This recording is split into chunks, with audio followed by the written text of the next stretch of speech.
ប់ស្ងាត់មួយនេះមានតែខ្យល់ក្បែរខ្លួន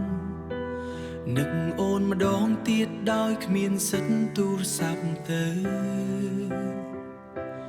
មើលរូបចាំងដែលធ្លាប់ថតជាមួយគ្នា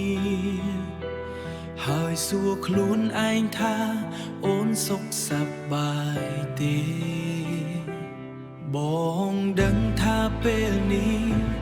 អូនប្រហែលមានពិភពថ្មី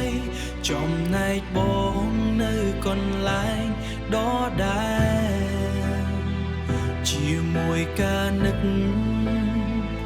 ដែលមិនហ៊ានប្រាប់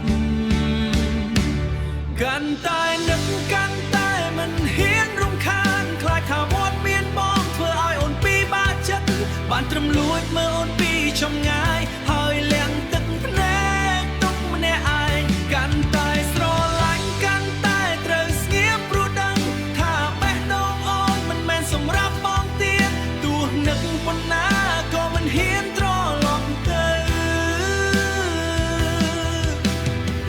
ព្រោះខ្លាចរំខានសុភមង្គល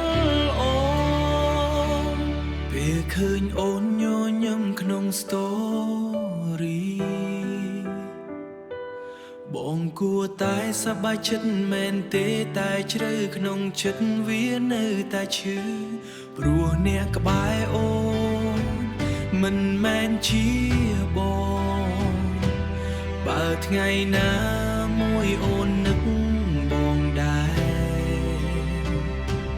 សូមដឹងថាបងនៅទីនេះមិនដែលស្អប់មិនដែលភ្លេចគ្រាន់តែជ្រឹងរើស្រឡាញ់អូ